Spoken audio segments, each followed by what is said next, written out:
Einen schönen guten Abend alle zusammen. So schaut's. Hallo. Ich hoffe, es geht euch gut. Es ist wieder Mittwochabend. Ich sehe schon, ihr seid wieder alle am Start. So haben wir uns das vorgestellt. Sehr schön. Das sieht gut aus, ja. Ich hoffe, es geht euch allen gut. Ich hoffe, ihr habt bisher eine entspannte Woche gehabt. Und habt es euch jetzt schön gemütlich gemacht, zu Hause oder wo auch immer ihr gerade seid. Und ja, heute gibt es viele tolle News wieder. Würde ich mal so sagen, oder? Also, wir haben einiges vorbereitet. Vor allem Martin hat natürlich einiges vorbereitet.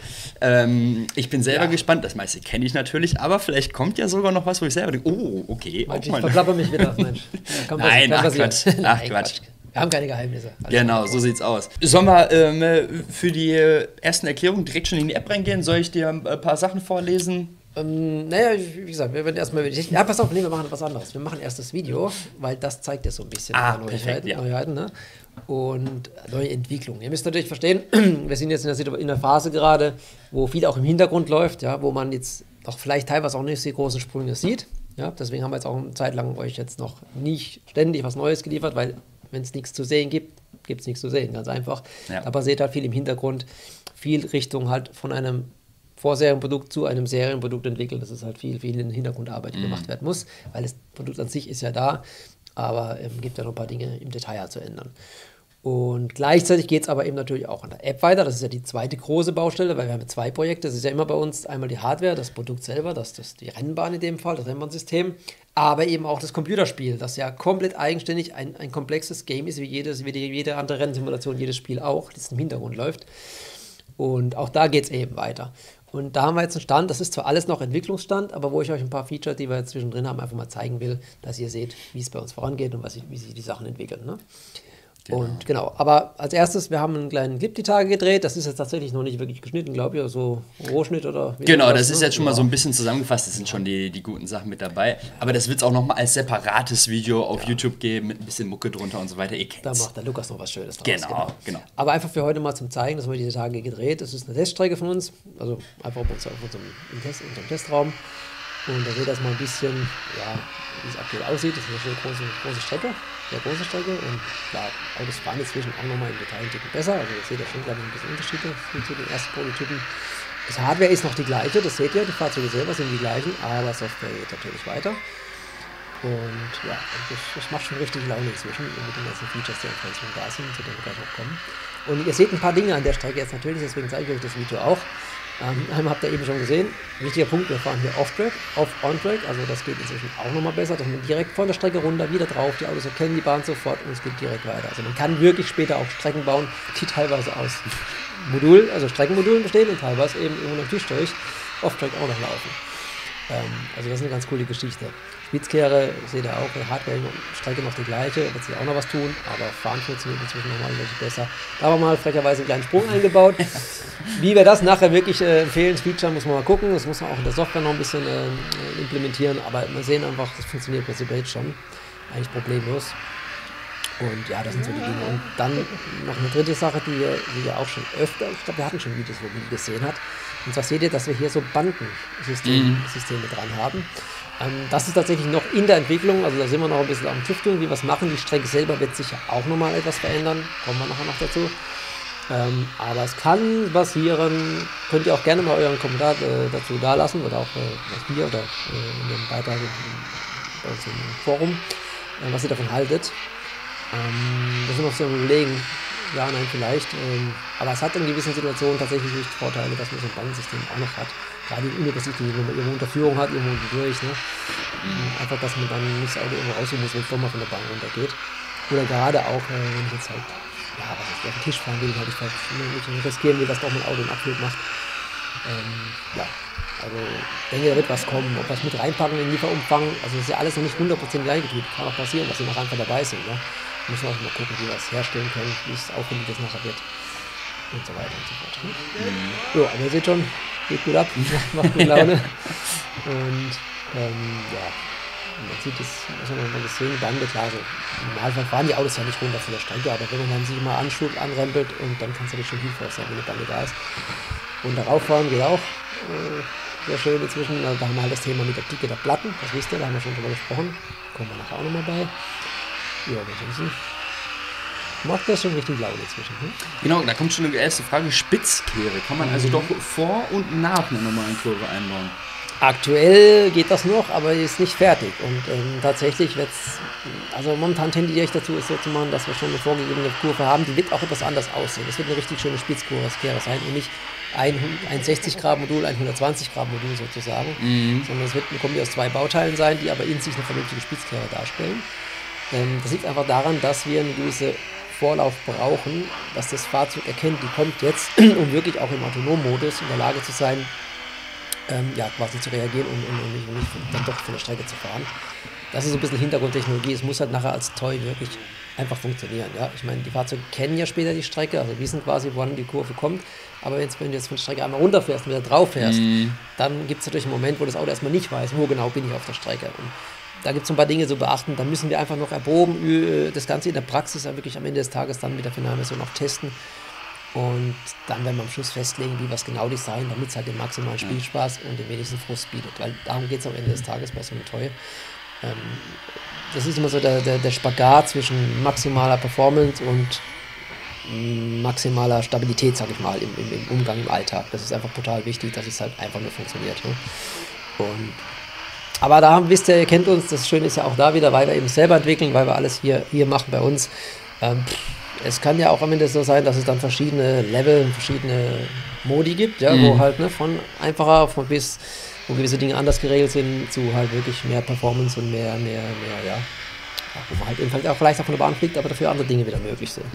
Ich glaube sogar, dass wir das sogar im letzten Modi-Play-Stream schon mal gezeigt hatten. Diesen Slider, wo man von quasi mehr Kontrolle zu weniger Kontrolle wechseln konnte. Ja, den gibt es natürlich sowieso, aber eben darüber hinaus vielleicht noch so eine Art Pro-Mode machen. Leute, ist viel möglich, aber da müssen wir jetzt erstmal das Produkt echt fertig machen und dann einfach auch schauen, das ist vielleicht was, das muss ja auch nicht am ersten Tag da sein. Also ganz ehrlich, das muss funktionieren. Das muss erstmal wirklich funktionieren als Produkt, als wirkliche Rennbahn.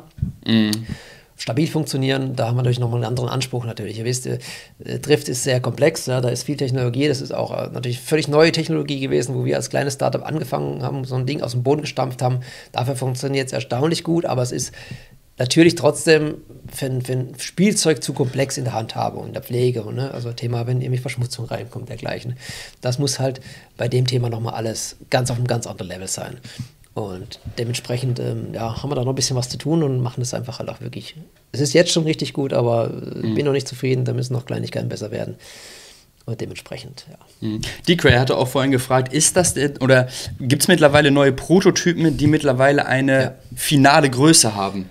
Weil wir mal gesprochen hatten, so, ob das schon das Finale ist, wissen wir selber noch nicht so ganz, aber... Nein, tatsächlich nicht. Tatsächlich testen wir momentan noch mit unseren Prototypen, die wir haben, weil der nächste Schritt wird wirklich sein, dass es halt ein Seriendesign wird. Ja? Und das heißt, da müssen komplett neue Platinen gebaut werden. Und das sollte dann natürlich möglichst auch der finale Stand sein. Da gibt es jetzt auch verschiedene Parameter zu berücksichtigen, dass alles eben reinpasst, dass eben alles funktioniert.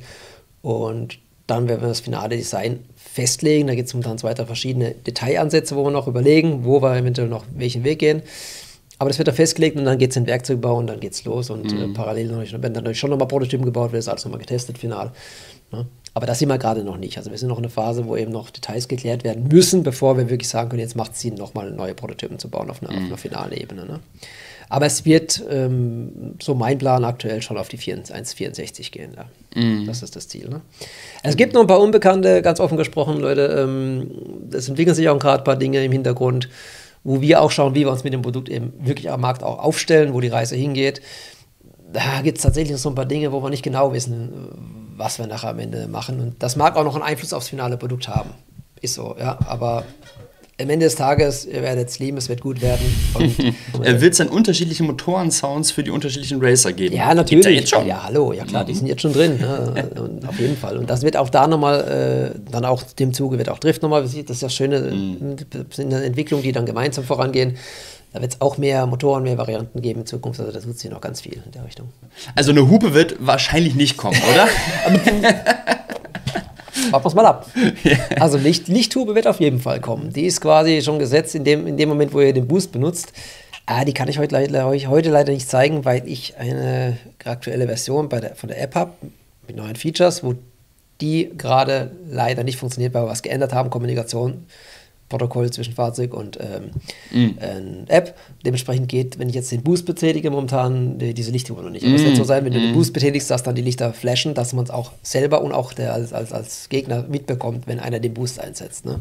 Ist auch gut im Kickstarter-Video zu sehen. Im Kickstarter-Video gibt es, glaube ich, eine Szene, wo der dann hinten aufleuchtet und vorbeizieht. Da leuchtet es aber nur auf und es wird aber wirklich flashen, dass man es noch besser okay. sieht. Genau, ne? Das sind so Kleinigkeiten, an denen wir jetzt gerade arbeiten, aber das ist ja fast schon Schnickschnack. Ne? Wird die Modi-App Controller unterstützen oder erwägt ihr grundsätzlich keine Implementierung? Da wird was kommen. Wie genau, das ist ja auch immer noch ein Thema bei Drift, aber jetzt auch wieder so ein Ding in der Kombination mit einem weiteren Produkt haben wir einfach ganz andere Möglichkeiten. Also da gibt es gerade auch im Moment tatsächlich interessante Gespräche. Da hätte ich heute was kriegen sollen, das kam gar nicht. Mensch. Alles gut. Also, früher oder später. Aber das ist da auch ein Controller anzuwenden, also auch ein Standard-Controller, ist natürlich bei Modiplay nochmal naheliegender. Ja? Das denke ich schon, dass das kommen wird. Aber wir haben da auch ein paar richtig coole Ideen. Smartphone, iPhone oder Android? Ist vielleicht ganz interessant, wir fahren gerade nur Android. Tatsächlich, die Prototypen fahren wir gerade nur, weil Entwickler entscheidet man sich natürlich für ein System. Super. Muss man nicht ständig 2 Apps bauen. Nee, gar kein Problem. Ja. Das ist natürlich nochmal so, bei Modiplay hast du natürlich nochmal weniger Latenzprobleme mit Latenzen oder sonstigen Sachen, weil ja einfach diese zusätzliche Intelligenz in den Fahrzeugen ist, die Bahn erkennen, dass du halt kleinste Aussetzer, inzwischen muss ich sagen, diese Aussetzer, das war ja mal ein Thema bei Android vor 2, 3, 4 Jahren, war das noch inzwischen die aktuellen Geräte. Ja, die machen das auch super. Ja, wirklich. Also inzwischen sage ich auch nichts mehr, dass man irgendwie iPhone-Vorteile hat. Das ist inzwischen echt marginal. Vielleicht, wenn du noch die Musik streamst parallel, also Bluetooth auf Lautsprecher und Bluetooth aufs Auto, dann mag noch ein iPhone noch immer vielleicht, aber ich glaube auch da gibt es inzwischen Android-Geräte, die da echt ebenbürtig sind. Werden die Betas andere Felgen bekommen? Das ist natürlich keine schlechte Idee. Ja. Wir müssen mal gucken, wie flexibel wir da sind nach einer Produktion, aber die Idee hatte ich natürlich auch schon. Also das ist jetzt natürlich nicht so ganz abwegig. Ne? Und auch natürlich weitere Farben zu machen, gibt ja auch ein Prototyp an weiße Felgen bei uns. Ne? Also kann auch passieren, dass wir das ein oder andere Modell, nochmal, das ist ja alles momentan, das ist ja Crowdfunding. Wir sind ja keine Firma, die ein fertiges Produkt bei Kickstarter reinstellt, um irgendwie einen Vorverkauf abzuziehen, sondern bei uns ist es wirklich Crowdfunding. Ganz ehrlich. Und wir sind in der Entwicklung und deswegen steht es auch dabei, dass sich Details an den Fahrzeugen, vom Design, vielleicht auch Farbkombinationen, dass man in den Rädern noch was anders macht. Also da ist schon noch einiges, da wird sich noch ein bisschen was tun. Also die Fahrzeuge werden noch filigraner im Design werden, Details bekommen, ja. Vielleicht auch noch ein Dekor irgendwo mit drauf, müssen wir mal schauen. Das ist alles noch nicht fertig. Es waren echt Prototypen, die ihr in den Videos seht und die ihr auch momentan hier noch seht. Ja? So, gehen wir doch einfach mal drüber, was wir hier gerade aktuell so haben und wo sich die Sachen gerade hin entwickeln. Habe ich ja schon gesagt, aktuell sind wir eben auch stark an der App dran und da geht es jetzt halt so ein bisschen in die Details. Vieles funktioniert ja schon, Multiplayer, all diese Sachen. Also, Karrieremodus ist noch nicht fertig. Aber letztendlich, wenn wir jetzt hier mal aufs Hauptmenü gehen, dann haben wir natürlich hier die Collection, also unsere Fahrzeuge, kennt ihr, denke ich schon. Und dann haben wir hier das Tuning-Menü. Und da sieht man jetzt ein bisschen ist gut, da sieht man Fortschritte. Ja. Ich gucke jetzt mal hier rüber, vielleicht besser. Ja. Also, ihr seht jetzt hier die verschiedenen Module, und zwar die es jetzt auch tatsächlich erstmal geben wird. Ja, also da gab es schon mal so ein Mockup, wo schon irgendwas hingeschrieben war, aber jetzt ist das schon sehr konkret. Ihr müsst jetzt ein bisschen aufpassen. Das Design von der App, ja, das ist natürlich momentan noch lange nicht fertig. Also das ist ein Entwurfsstadium momentan, da ist schon ein Designer mit dran. Aber ob das die Grafiken im Hintergrund so bleiben im Detail, ja, Bilder werden natürlich noch anders werden, wie wir das hier mit den Pfeilchen noch anders darstellen, so Kleinigkeiten, ja. Insbesondere jetzt zum Beispiel auch dieses hier unten, diese Anzeigen, die sind jetzt gerade mal wirklich nur reingescribbelt von meinem Programmierer. Da hat noch gar kein Designer sich Gedanken drüber gemacht. Also da bitte jetzt noch nicht zu sehr drauf gehen. Ich will euch nur zeigen, wo wir technisch sind, weil wie das nachher aussieht, ob das hier ein schönes, klar, hier sind ja noch gar keine Motorsymbole drin, ja, ob das nachher schön ist oder man sieht zum Beispiel jetzt gerade grün ist ausgewählt, das ist der V8, man sieht es jetzt relativ schlecht, weil das Grün sich kaum abhebt, ja. So what, für eine Entwicklung ist das erstmal sowas von egal. Aber die Technik ist halt eben da, ne? Ich finde den Rolling auch schon schön. Das ist gut, das ist super. Also, okay, so, und jetzt können wir mal schauen. Jetzt haben wir hier die verschiedenen Motoren. Ich kann die nachher eben quasi hier anwählen und entsprechend halt dann auch bestätigen, auswählen. Und dann sehe ich natürlich auch die Performance-Veränderungen, die jeweiligen Motoren natürlich haben, ne? Die verschiedenen Setups. Jeder Motor hat ja auch Vor- und Nachteile. Ne? Der eine hat halt besseres Handling, dafür weniger Topspeed, ne? Also und so weiter und so fort. Ne? Und alle anderen Parameter, die wir hier haben, wie jetzt zum Beispiel auch die Gearbox, haben natürlich genauso auf diese Features einen Einfluss. Ne? Die Fahrzeuge bringen einen gewissen Charakter mit, also jeder hat so etwas seine Stärken, aber die wesentlichen Einflüsse könnt ihr natürlich dann auch über das Setup nachher wählen. Ja? Also Beispiel, ihr habt natürlich verschiedene Übersetzungen, ne? Und habt dann einfach, das ist gerade interessant, seht ihr dann hier quasi entsprechend, ja, bei den Gängen, also Gangübersetzung, ihr könnt nachher die Getriebe, erstmal das als Info, ihr könnt die Getriebeübersetzung wählen, ja, es gibt verschiedene Übersetzungen, das kann man natürlich alles nachher auch erweitern. Aktuell gibt es hier eben von Basic, dann über Short, Long, Extra Short, Extra Long, verschiedene Getriebeübersetzungen, wo man je nach Streckenlänge, je nach Design halt wirklich auch gucken kann, dass man sich das richtige Setup quasi rausholt, wo der halt optimal performt. Und ich habe tatsächlich gerade bei dem Basic für einen Test das Fahrzeug beschränkt auf 3 Gänge. Also wirklich nur 3 Gänge quasi drin. Deswegen versagt er natürlich gnadenlos im Topspeed, Gar kein Topspeed, weil der im dritten Gang nicht rausgeht. Ja, deswegen sieht es so aus. Also ist alles auch wirklich verknüpft und funktioniert alles schon richtig, richtig schön. So, wir lassen jetzt mal so. Da ist Long drin, das passt, genau. Ja, wo waren wir? So, dann gehen wir weiter. Dann haben wir die Brakes, also Bremsen. Da gibt es inzwischen natürlich auch verschiedene Möglichkeiten, verschiedene Bremsen, die ihr da auswählen könnt, die verschiedene Performance liefern. Wir haben jetzt mal die Carbon, mittlere Bremse, die passt momentan ganz gut. Ich lasse es auch mal so, weil wir fahren auch gleich mit dem Telefon noch eine Runde. Reifen, auch noch ein Thema. Da kann ich jetzt natürlich schlecht swipen mit der Maus. Ah doch, das geht alles. Also da geht es natürlich auch, dass es noch mehr kommt, ne? Noch mehr Reifen gibt natürlich nachher. Und das seht ihr eben auch verschiedene Reifen, Basic, Intermediate, Slick Soft. Wir gehen jetzt mal auf den Super Soft, den nehmen wir jetzt auch gleich zum Fahren. Wet Tires. Also all die Dinge spielen da ja auch mit. Also da kann man echt schon richtig viel machen. Und wir wollen uns natürlich trotzdem irgendwo ein Stück weit clean und simpel halten, dass es nicht zu sehr so komplex wird, zumindest in einem Standard-Mode. Ja, kann man alles ja überlegen, das dann auch endlos aufzubauen. Aber da ist jetzt schon mal eigentlich alles drin, was du in dem Game brauchst, zum Spaß zu haben. Du kannst über die Reifen dein Setup anpassen. Ja. Und jetzt Boost zum Beispiel auch ein Thema. Ja. Wir haben diesen Boost, einen Turbo-Boost, also wir haben jetzt auch die Möglichkeit, dass man praktisch per Boost-Taste, wo ihr bei Drift in der Mitte die Handbremse kennt, hier ist hier ja der Turbo-Boost. Und das ist so geregelt, dass der eben halt zeit- und leistungsabhängig ist und unterschiedlich ist. Das heißt, der eine ist vielleicht eher kurz, dafür heftig, der andere lang, etwas schwächer. So ist momentan der Ansatz. Alles Dinge, wo wir noch am Testen, am entwickelt sind, wo wir dann sicher auch das Feedback unserer Beta-Tester dann zum Beispiel mit reinnehmen werden, weil sowas kann ich natürlich relativ kurzfristig auch noch ändern, anpassen. Ja. Da gibt es noch verschiedene Ansätze. Ja. Und genau, dementsprechend kann man da also auch vom Boost her sich überlegen. Und natürlich gibt es immer die Möglichkeit auch zu sagen, nee, ich will jetzt aber in einem Rennen das so machen, das Setup, dass eben alle Spieler die gleichen Bedingungen haben. Ne? Kann also einfach fix sagen. Ich weiß gar nicht, wer von euch so die App eine mal so gesehen hat. Wir können ja mal ein paar Dinge kurz anklicken. Also vielleicht mal bei einem Treffen oder sowas, aber ich weiß nicht, ob es da auch schon so weit war. Genau, also wenn ich jetzt hier mal auf Create Race gehe zum Beispiel, ja, dann kann ich ein Rennen aufsetzen. Also wirklich eine Session aufsetzen, wo andere entweder lokal vor Ort oder eben von weltweit teilnehmen können, also quasi hier die Option lokal oder online. Ne? Ich kann dem Rennen noch einen Namen verpassen natürlich. Ich kann sagen, okay, ich habe jetzt mal 3 Spieler, das kann ich da begrenzen auf die Art. So, dann gehe ich hier weiter. Dann habe ich hier im Time Trial, also quasi Qualifying sozusagen, Race, Langstreckenrennen auf Zeit. Ja, und die Rundenzahl. Und jetzt habe ich hier ein Advanced-Menü. Nochmal, grafisch alles noch im Entwurfsstadium. Ja, da wird sich noch sicher im Detail viel tun. Und dann habe ich eben genau diese Thematik individuell. Da kann jeder selber sein Setup quasi verändern oder permitted. Und dann kann ich als Rennleitung sagen, okay, wir fahren auf dem Level. Ja, später vielleicht auch zu sagen, einfach permitted, okay, Fahrbahnbedingungen, also Fahrbahnbedingungen sowieso sind natürlich dann schon sinnvollweise immer gleich. Aber Reifenauswahl, whatever, ne, ist alles dann quasi vorgegeben. Genau, ja, dann kannst du da durchgehen. Jetzt haben wir die Handys gerade vorher noch geupdatet, da ist noch keine Strecke. Wir müssen die Strecke noch rein. Müssen wir nicht, wir müssen ja kein Rennen fahren. Wir wollen ja andere Dinge zeigen. Aber ich kann ja zum Beispiel mal kurz eine Strecke bauen. Komm, wir machen es einfach mal für die, die es noch nicht gesehen haben. Es gibt euch die Scan-Methode, dass ich eine Strecke baue, das Auto scannt die Strecke ein. Ja, aber ich kann natürlich auch hergehen und kann sagen, okay, ich baue mir die hier am Rechner zusammen, die Strecke. Ja. Zack, Strecke fertig. Gebe dem Kind einen Namen. Ob das jetzt geht, weiß ich nicht. Das mache ich mal am Handy besser. 1, 2, 3. Zack. Und gespeichert. Dann habe ich hier meine Strecke. Ja. Man sieht genau, wie viele Teile man braucht. Ja, dann kann ich hier wieder zurückgehen. Jetzt kann ich natürlich, wenn ich mehrere Strecken habe, einfach auch nur auswählen. Ich kann hier entscheiden, bin ich selber Fahrer oder bin ich Rennleitung. Dann gehe ich hier auf Terminal. Dann habe ich quasi nachher die Rennleitung. Kann nicht selber mitfahren, aber ich kann das Handy oder ein Tablet hinstellen für die Rundenanzeige. Ich kann es auch nehmen, um Yellow Flag, wie heißt Code Code 50 heißt so schön, Ja, ne? gibt's Sowas ja in der alles Art wird es Mögliche, wahrscheinlich geben, ne?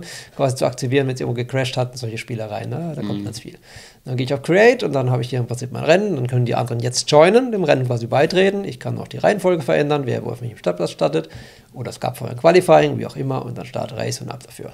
Ne? Und das soll einfacher als Drift werden. Ja, Leute, es ist halt wie ein Computerspiel und ihr habt schon recht, da ist schon was dran. Wenn ich das Ding natürlich als Karrierebahn, als Slot-System für Kiddies daheim sehe, ja, dann will und brauche ich das natürlich alles nicht. Aber wir werden das so aufsetzen, dass es eben von der Führung her, wenn du reingehst in das Spiel, also wird dich jemand durch das Spiel begleiten, ne, so eine Art virtueller Coach, ja. Und dann gibt es einen Einfach-Mode, wo du einfach nur fährst, wo das ganze Zeug nicht da ist. Und dann kannst du aber eben in so einen Pro-Setup reingehen, wo sowas funktioniert. Und da ist hinten raus eben alles Mögliche möglich. Ne? Und das funktioniert halt hier vom Konzept her nochmal alles ein bisschen einfacher. Oder auch eher, wie man es halt von einem Computerspiel kennt, als wie jetzt bei Drift. Das ist eine andere Geschichte. Das ist die Bahn hinten dran und so weiter. Ne? Und auch mit dem unterstützten Fahren ist es halt auch einfacher zu fahren. Ne? Das ist, ich sehe schon, da brauche ich dann ein komplettes Boxenteam, sprich ein zweiter Mann, der mir für einen Boxenstopp schon das richtige Setup vorlegt. Also wir lachen, es kann durchaus sein, das erzähle ich wieder zu viel, dass ihr euch nachher sogar in dem Spiel euer Team quasi aufbaut, ja, eure Mechaniker, Thema Reifenwechsel und so weiter. Also da kann man ja so viel spielen und wir haben da schon Ideen und das ist jetzt alles so ein Ding, wo man halt gucken muss zwischen Zeit, Kosten und also Nutzen. Das wird alles kommen, aber die Frage ist, wie viele haben wir am Start schon dabei? Wir machen die Dinge, die wir halt hinbekommen, die machbar sind mit dem Budget, das einfach da ist, sag ich mal, ne, in der Zeit. Und andere Dinge kommen vielleicht einfach später. Wichtig ist nur, man muss das Produkt halt von vornherein richtig konzipieren. Da sind wir jetzt gerade auch noch viel dran. Und wenn das Konzept stimmt, kannst du sowas hinten raus immer aufbohren, ja. Und dann kommt sowas vielleicht, ja. Optionsmäßig virtuelle Schäden, weil es war ja auch Reifenabnutzung, war ja auch mal angedacht. Wird es da noch mehr Pleiten, Pech oder Pannen geben, mal so einen Reifenplatzer oder was auch immer? Ja, alles machbar, Leute. Aber das sind so Dinge, sage ich mal, da würde ich glaube am Anfang echt noch einen Schritt zurückgehen. Aber Reifenthema ist natürlich super. Aber es ist eben, nochmal, es ist ja einfach grundsätzlich auch so, das Produkt ist halt viel einfacher zu fahren und dementsprechend hat der Spieler auch viel mehr einen Kopf dafür, ob jetzt ein Reifen verschleißt oder solche Dinge. Das ist dann echt ein Teil vom Spiel, weil man merkt, dann das Fahrverhalten verändert sich, aber es überfordert einem deswegen nicht gleich. Ne? Dann mache ich halt mal einen Boxenstopp. Gehört halt dazu zum Spiel. Ne? Ist tatsächlich auch eine Frage gewesen. Spritmenge beim Boxenstopp nachtanken. Ja, na klar. Ja, komm. Genau, der Tola meinte dann noch, das ist so umfangreich, das geht schon über ein Spielzeug hinaus. Ihr kennt uns, oder? Was habt ihr erwartet? Wir haben es versucht, aber nein. Also, es ist ja ein Hybrid, verdammt nochmal. Ja? Also, man kann eigentlich sagen, in dem Fall haben wir es eigentlich insofern richtig gemacht. Die Hardware ist jetzt wirklich ein Spielzeug. Das alles, das so robust, so simpel ist, wie es sein muss. Und das Game ist immer noch ein Game, ja, mit allem, was möglich ist. Und es wäre ja falsch, wenn wir diese Möglichkeiten nicht auch ausreizen. Und ich glaube, diesen Kompromiss haben wir jetzt hier nochmal ganz anders treffen können, ne, als jetzt bei dem ersten Produkt, weil halt, ja, dieser Anspruch ans Fahren, den kann ich halt über das Bahnsystem und über die ganze Technologie, die da drin ist, einfach auf ein Level bringen, wo es für jeden Spaß macht. Und ich kann halt eben, und das ist ja das eines der besonderen Sachen wirklich bei dem Ding, ich kann halt auch wirklich immer mit einem hohen Level gegen jemanden mit einem niedrigen fahren. Ich sage einfach, okay, jeder wählt sein Setup, du fährst halt viel Fahrhilfe, ich fahre wenig und wir versuchen uns quasi so eine Art, wie so ein Handicap beim Golf. Ne? Ach so, ja. Du fährst quasi mit deinem Handicap so, dass es wieder Spaß macht zusammenfahren, dass der Papa mit seinem Sohn richtig geil Rennen fahren kann. Und das ist doch das, was wir am Ende wollen. Ne? Und da sehe ich auch das Potenzial am Ende. Dann haben sich ganz viele gefragt, wird es die App auch auf Deutsch geben? Weil die ist gerade alles auf Englisch. Ja, natürlich. Die wird multilingual und also die wird natürlich auch mehr Sprachen geben, ne? Weil auch da sehen wir durch den weltweiten Markt noch viel stärker. Aber jetzt in der Entwicklung, die Entwickler, die machen das halt immer auf Englisch. Wird es eine Option geben oder so ähnlich, dass man quasi schummeln oder also anschubsen und abkürzen irgendwie verhindern könnte? Ja, das ist ja das Schöne an dem ganzen Ding. Du hast ja das Thema, dass die Fahrzeuge auf jeden Zentimeter auf der Strecke wissen, wo sie sind. Ja? Und du kannst nicht bescheißen. Du kannst keinen Zentimeter wegschneiden von der Strecke, du kannst sie nicht anders bauen, weil jede Runde gescannt wird und gecheckt wird, ob du auf der Strecke richtig gefahren bist. Klar, wenn du mal runterfährst, gibt es einen gewissen Toleranzbereich, was erlaubt ist. Da gibt es dann aber vielleicht auch einfach direkt eine Strafe. Das kann man ja mit einbauen. Ja? Aber klar, wenn du jetzt runterfährst und 3 Module später hinten wieder drauf fährst, ja gut, dann wird es dann weiß das System das natürlich und dann kann man damit entsprechend umgehen. Also das ist auf jeden Fall ein wichtiger Punkt, dass man eben auch online gegeneinander spielen kann und nicht schummeln kann. Auslieferung, ich glaube, eine richtige Verpackung gibt es da noch Gibt es schon ein Verpackungsdesign? Nee, überhaupt noch gar nicht, weil da gibt es noch zu viele Parameter, Module, Material, kommen wir auch gleich so, das sind so Details. Und dann gibt es eben auch so ein paar Themen, wie über welche Kanäle, da sind wir eben massiv dran gerade, wie wir das Produkt eben auch weltweit in den Vertrieb bekommen. Da gibt es gerade verschiedene Gespräche, wo auch nochmal einiges so von unseren Ideen oder Ansätzen über den Haufen schmeißen können. Wenn es passiert, ist es so, dann werdet ihr es aber als erstes erfahren, wo wir vielleicht einfach auch nochmal ein bisschen dann eben gerade was für Design, Verpackung und so weiter angeht, wobei das ist natürlich wahrscheinlich eh egal, vielleicht in eine andere Richtung gehen, andere Wege gehen müssen. Mal gucken. Ja. Unter anderem auch das Thema Streckenmaterial.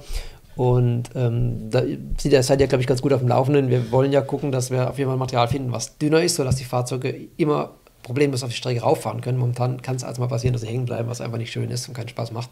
Das heißt, wir wollen dünner gehen. Haltbarkeit ist natürlich auch ein Thema und wir sind noch immer am Schauen, was wir da materialtechnisch machen können, weil Kunststoff wäre natürlich wesentlich robuster, aber ist natürlich aus dem Nachhaltigkeitsaspekt her heutzutage auch nicht mehr so ideal. Aber da gibt es echt gute Geschichten, wo wir dran sind, Recyclingmaterialien, wirklich nachhaltige Materialien, die aber trotzdem wesentlich robuster sind wie Karton, die also wasserfest sind und solche Geschichten. Ja. Und also ich gehe momentan davon aus, dass es kein ordinärer Karton werden wird. Ich will es jetzt noch nicht, muss wieder aufpassen, aber kriege ich Schelte, wenn es dann doch so ist. Wir müssen halt jetzt ein System finden, das auch funktioniert, das bezahlbar ist, das halt unterm Strich dann halt auch den Mehrwert bietet. Und dann werden wir da eventuell nochmal einen anderen Weg gehen. Ne? Aber auch das ist alles noch so.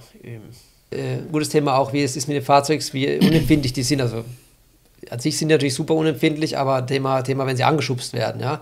Das sieht man jetzt auch in dem Video. Und das sind noch ein paar Szenen, die waren jetzt, glaube ich, gar noch nicht mit drin, vom letzten Fahren, wo wir hatten, wo man das eben schön sieht, wenn man sich eben gegenseitig anschubst, wie sehr die Fahrzeuge da reagieren. Und tatsächlich ist das auch noch ein Punkt, wo ich noch ganz viel Potenzial in der Software sehe, weil wir momentan da kein Augenmerk drauf gelegt haben. Das ist einfach so, man geht halt einfach Schritt für Schritt in der Entwicklung, es muss erstmal gut fahren. Und dass wir quasi noch eine Reaktion einbauen, dass das Fahrzeug, wenn es erkennt, dass es jetzt quasi von außen sozusagen einen Einfluss erfährt, dass es dann härter reagiert, krasser reagiert, dass der Regler quasi aufgedreht wird, sodass weil die Technologie kann das ja, wir haben einen Lagesensor drin, der jede Bewegung erkennt in dem Fahrzeug, sodass man eben noch härter reagieren kann, sodass das Auto eben wirklich, hier zum Beispiel, das sieht man im Video, habt ihr genau gesehen, der S war jetzt dann runtergefahren, okay, aber er hat erstmal komplett dagegen gelenkt und hat verhindert, dass er sich eindreht, hat sich nicht umgedreht. Ne? Und das werden wir auch so weit wie es geht noch optimieren und da rausholen, was die Software kann.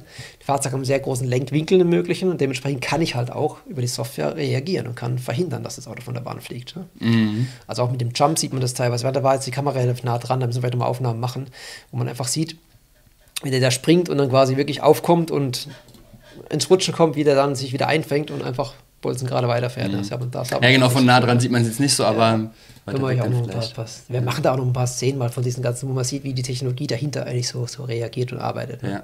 Das ist schon krass, was da möglich ist. Es gibt ja das eine Video, wenn ihr das gesehen habt, bei Kickstarter war das ja drin, wo wir bei einem Auto wirklich einfach komplett ein Hinterrad mal weggemacht haben. Ein Dreirad rausgemacht haben. Ja. Wo jedes Spielzeug, selbst jedes größere RCK, einfach sich nur noch auf der Stelle dreht, wie ein Propeller, ja. Und dann habe ich auch noch in der Software, damit man das wirklich sieht, das kommt im Video gar nicht rüber, wir haben es in Slow Motion laufen lassen, ich habe da wirklich 200 km/h eingegeben, über die Software, also nicht simuliert, beschleunigt, sondern quasi, ich habe so ein Menü, wo ich sagen kann, fahr jetzt 200 km/h aus dem Stand. Also quasi voll von 0 auf 200 und dann macht das Auto einmal kurz so und fährt einfach bolzen gerade auf 3 Rädern davon, weil der Regler, die Elektronik das einfach komplett ausregelt. Ne? Das ist schon ziemlich abgefahren, was da inzwischen alles möglich ist. Wie werden Motoren freigeschalten? Ich denke, ähnlich wird das System auch wie bei Drift sein. Ne? Dass man ein bisschen anders. Du kriegst halt einfach hier über die Rennen halt natürlich Punkte. Also das wird also auch da vom Level her ein bisschen niedriger sein. Also es gibt so eine, ich stelle mir da so wirklich einen Karrieremodus vor, wo du halt auch kleinere Fahraufgaben hast, so Übungen, die du machst. Und für die Übung kriegst du schon Punkte. Und dann für jedes Rennen gegen andere kriegst du Punkte. Du kannst ja quasi auf die halt einfach immer Punkte erspielen und quasi dafür eine In-App-Währung erspielen. Und für diese In-App-Währung kannst du dann virtuell Sachen kaufen. Ja. Oh, auch spannende Frage. Wie sieht es mit KI-Gegnern aus? Ja gut, das kommt auf jeden Fall. Ne? Das wenn man einen Karrieremodus hat, ne, dann... Ja, klar. Ne? Aber ich glaube, da haben wir eigentlich auch schon beim letzten Stream drüber gesprochen. Aber du kannst ja auch ganz einfach sagen, das und das die Strecke, bau die Strecke, versuch die in die Zeit zu fahren. Ja? Bumm, dann hast du schon eine Challenge, dann kannst du auch alleine fahren. Einfach oder auch sagen, Challenges, die online sind, sagen jetzt heute Abend die Strecke, jeder fährt seine Ding und dann werden einfach gucken, wo bin ich im Vergleich zur Welt, ganze Welt, wie gut war ich da, wie viele Punkte kann ich mit da spielen, wie viel sind mitgefahren, das kann man ja alles, da kann man ja unendlich Spielmodi wieder gestalten, die einem dann sozusagen auch Möglichkeit geben, Punkte zu erspielen. Ne? Ist die Schiene-Strecke schon etwas breiter geworden, wie mal im Stream angedeutet wurde? Genau. Also die wird breiter werden. Aktuell, habe ich ja gesagt, fahren wir noch auf den Prototypen, weil es eben dann wirklich Richtung Serie geht. Also Material und so weiter, bevor wir jetzt neue Teile herstellen, wo wir dann schon technisch funktioniert ja alles. Jetzt nur noch final ausdesignen und dann produzieren.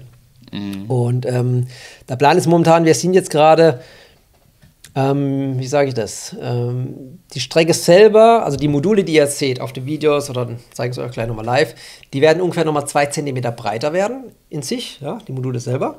Und die Strecke auf den Modulen wird aber auch nochmal verhältnismäßig, also der Randstreifen wird nochmal kleiner werden. Sodass wir also irgendwo 3-4 cm mehr Fahrbahn haben werden nachher, tatsächlich zu jetzt, was natürlich schon richtig viel ist. Also von 18 auf 22 oder sowas in der Größenordnung. Ne?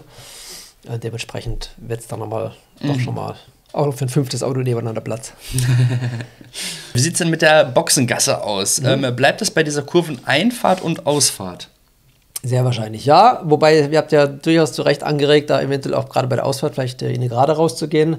Das ist durchaus denkbar. Es muss halt einfach vom Spielprinzip her wirklich simpel bleiben. Deswegen ist es ein Grund gewesen, diese Kurve zu wählen, weil du bist quasi am Fahren. Und wenn ich jetzt rein will in die Box, dann lenke ich halt einfach nach außen in der Kurve und dann ist ganz klar, der will jetzt in die Boxen, da gibt es dann keinen. Und zwar fragen sich natürlich viele, bleibt es bei den Auslieferungen? Ja, hatte ich ja schon gesagt. Also ach so, wir arbeiten dran, grad, aber ich kann es euch echt nicht sagen, ob wir schneller werden, ob es vielleicht auch doch noch was länger dauert. Es ist einfach momentan, ich kann da noch keine sinnvolle Aussage treiben.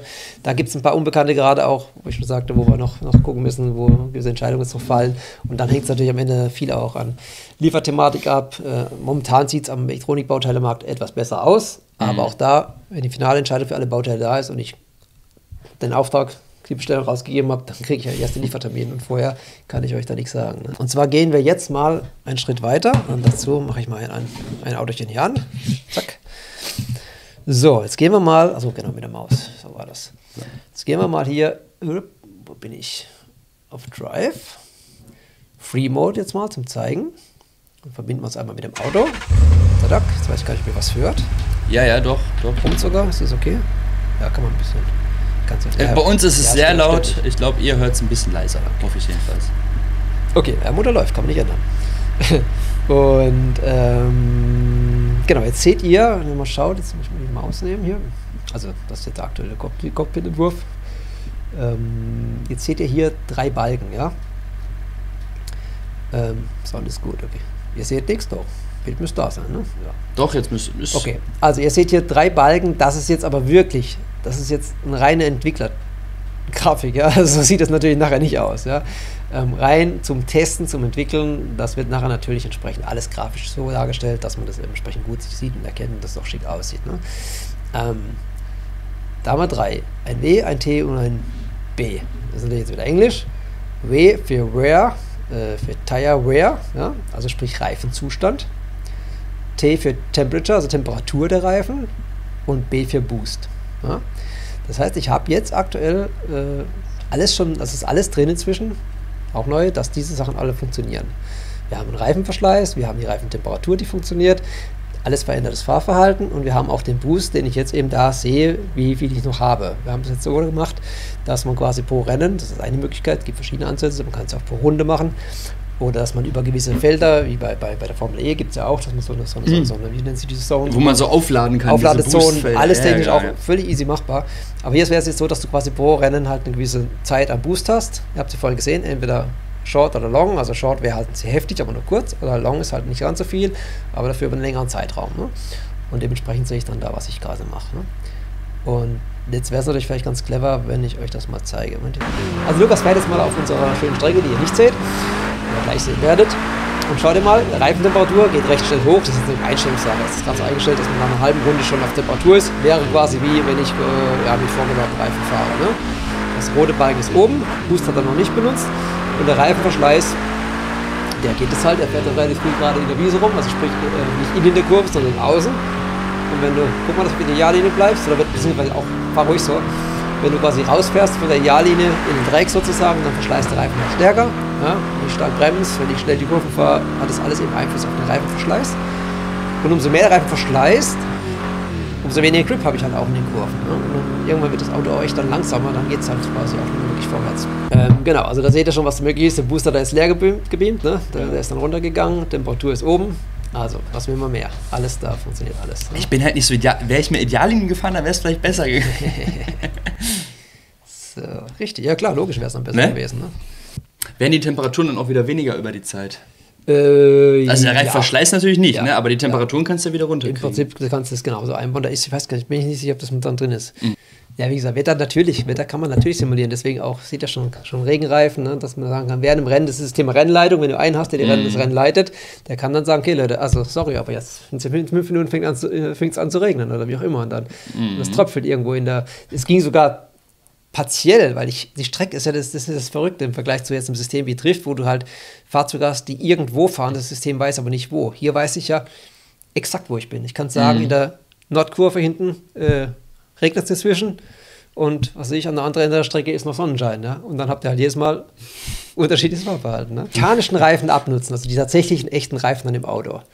Leider habe ich auch da wieder was entwickelt, wo ich keine Ersatzteile verkaufen kann. Das ist ein Problem bei mir, bei solchen Sachen, weil da steckt ja die Krux bei dieser Simulation. Ja? Dadurch, dass wir dieses Hybrid-Game haben, das heißt die Simulation im Hintergrund, ist es ja so, dass die Beschleunigung, die Kräfte einfach viel geringer sind und das Auto nie die Kraftreibung wirklich verliert im Vergleich zu einem Spielzeugauto, das sinnlos Gas gibt und dann mit qualmenden Reifen davon fährt. Ja?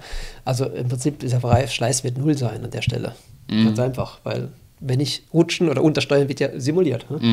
Dementsprechend passiert ja gar nichts. Ne? Wir testen ja viel, das habe ich gerade zufällig von meinem Handy gesehen, ein Video, wo ich mal, das war irgendwie, ja, weiß ich gar nicht mehr, einfach nur ein Test, wo es darum geht, Steigung von den was möglich ist. Ja? Das heißt wirklich das Thema, wie fährt das Ding auch eine größere Steigung und wie kommt es die auch wieder runter? Und ja, das seht ihr halt, das geht schon ziemlich krass. Also da sind wir schon im Bereich von, weiß nicht, 20%, 30%. Ich habe das vergessen, weiß gerade nicht mehr genau. Aber ja, das geht also sehr, sehr kontrolliert und es ist natürlich auch wichtig, dass das funktioniert. Ja, ja, gerade am Anfang sieht man es halt. Das war gut. Ja, gerade am Anfang sieht man halt schön, dass es einmal schnell gefahren ist, ne, wenn ihr drauf achtet. Und danach halt einmal langsam. Genau. Also hochgeballert quasi, auch runter zu und dann vor allem beim zweiten Mal runter zu ist gebremst. Ja. Das ist das System, weil wann verliert das Auto das Grip, wie reagieren die Regler darauf, ne? Weil das ist ja alles ein Regelsystem, ja, Regeln, ja. Und das ist ein Regelsystem, mag sowas halt gar nicht, solche Abweichungen von einem Standard, ne? Das ist ja schon eine enorme Steigung. Ja, das geht richtig gut, ja. Target-Erkennung Off-Track, guter Punkt, gute Frage. Das heißt also, wenn ihr Off-Track fahrt, ne, dann, dass ihr auch eine Startziellinie haben könnt oder vielleicht auch mehr wie Sektorzeiten dergleichen. Ja, wird kommen. In gewissem Umfang wird es, also Startziellinie definitiv. Wie viel noch, müssen wir mal gucken, was wir da noch reinbauen. Aber das wird auf jeden Fall kommen, weil das Off-Track-Fahren ja definitiv auch ein Mode ist, der wichtig ist. Es gibt ja noch einen Track-Mode und den Free-Mode, haben wir es, glaube ich, genannt. Ne? Werden die Drift-Startlinien für Modiplay funktionieren? Das ist tatsächlich ein Gedanke, der natürlich nicht abwegig ist und den habe ich auch. Also jetzt mal unabhängig davon, ob wir da vielleicht auch einen eigenen Code machen, aber wenn es geht, wenn wir es hinbekommen, aber das ist jetzt, ja, müssen wir testen am Ende des Tages. Aber wäre natürlich cool und wäre auch mein Wunsch, dass wir es hinkriegen, dass wir die Codes, die wir haben, tatsächlich vielleicht sogar alle auch wirklich für die Multiplayer Racer nehmen können. Aber das kann ich überhaupt nicht versprechen, das müssen wir testen, soweit sind wir gerade noch nicht. Ne? Ghost-Fahrer zur Markteinführung kann ich nicht 100% versprechen. Ja, würde ich sogar fast vermuten, dass wir das nicht hinkriegen. Wir werden so ein bisschen, wir haben jetzt einfach Prioritäten, die fertig werden müssen und Sachen, die wir danach machen. Ja? Und ich würde mal was behaupten, dass so ein wirklicher Ghost-Fahrer, also eine KI, die im Hintergrund echt intelligent separat mitfahren kann mit eigenen Auto, dass wir das eher nachreichen. Vielleicht in einer einfachen, rudimentären Version schon, aber ich glaube nicht, dass es dann schon da ist, wo ich es haben will. Wird es dann auch andere Karosserien, ich vermute jetzt mal, für Multiplayer geben? Ja, früher oder später natürlich, ganz klar. Ne? Ja. Genau. Das war jetzt ja auch erstmal so das erste Modell, obwohl ich das auch schon, hat schon was. Ja, finde ich schon. Noch richtig schick, wenn sie fertig sind. Okay, komm, wir fahren einfach mal ein paar Runden. Ja, komm einfach so. Ich war jetzt orange. Du bist orange, ja? Ich bin orange, alles klar. So, weiß ich Bescheid. Oh, ist gestartet.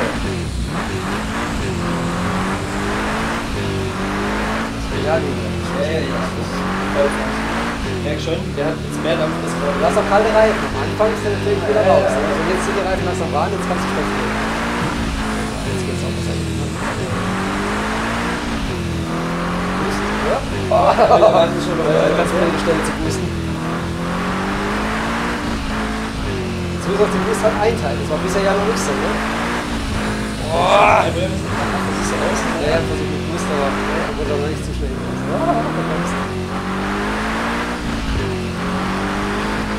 mal die außen rum. Oh, zu viel gebremst. Oh, no! Was war das denn? Einfach mal in rein. Aber der Bus ist schon leer, wäre ich mal mit der Bus leer. Dann ist es überladen.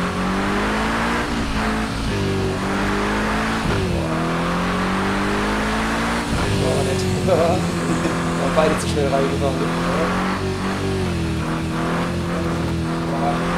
Hast du noch Fuß? Ich habe noch volle Kasten. Okay. Wie läuft das in der Stadt, wenn die Streckenteile mehrere übereinander laufen? Funktioniert. Ja. Können wir theoretisch sogar noch mal in der App kurz zeigen? Ich könnte, oder? Auf, du kannst doch jetzt meine App ja zeigen. Ich kann eine Scan-Runde mal fahren auf der Strecke. Das kann man noch schnell machen. Achso, das können wir Wir auch. scannen mal die Strecke einmal ein, Ja. live. Dann lasse ich das Fenster hier nämlich mal auf, dann seht ihr das, wie nämlich das Auto, wenn es die Strecke abfährt, die einzelnen Elemente erkennt. Das war auch im Kickstarter-Video eigentlich auch ziemlich schön zu sehen. Ne? Da haben wir dann das direkt quasi im Bild gezeigt, wie der Racer dann quasi seinen Track erkennt. Weil wenn ihr den baut, ihr müsst es nicht in der App immer bauen. Ihr könnt es auch live bauen und dann einfach einscannen und dann auch abspeichern. Das geht natürlich auch. Genau, nördlich ich jetzt ein bisschen leiser. So. Ja, das wollen wir jetzt auch sehen, auch im Menü, dass ich jetzt auch direkt im Tuning-Menü auch die Fahrzeuge, die ich habe, auswählen kann. Genau, man sieht es hier perfekt. Genau, man sieht es, ihr könnt da direkt eure anderen Fahrzeuge auswählen. Dann mit dem kleinen Trick nach hinten ziehen, zack, Auto ist an. Das war ja auch schon im Video zu sehen. Genau. So. Genau. Create, ne? Genau, und dann, da oben steht's, Scan. Jetzt könnt ihr quasi das auswählen. Und jetzt scannt Martin quasi diese gigantische Strecke, die wir da vorne liegen haben. Und dann seht ihr auch, dass das in der App erkannt wird, wenn Streckenelemente übereinander liegen.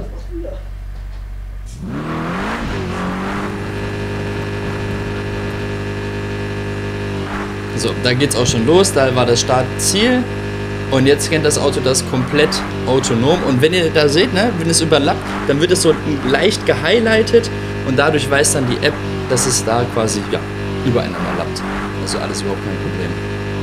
Und wenn das dann fertig gescannt ist, dann kann er jetzt auf Continue drücken und quasi den Strecken auch einen Namen geben, ganz normal, wie wir es vorhin bei dem Bild auch gemacht haben. Und so könnt ihr einfach eure Strecken aufsprechen. Und jetzt hat er sie da direkt drunter. Ihr seht direkt, ihr habt 25 Teile dafür gebraucht.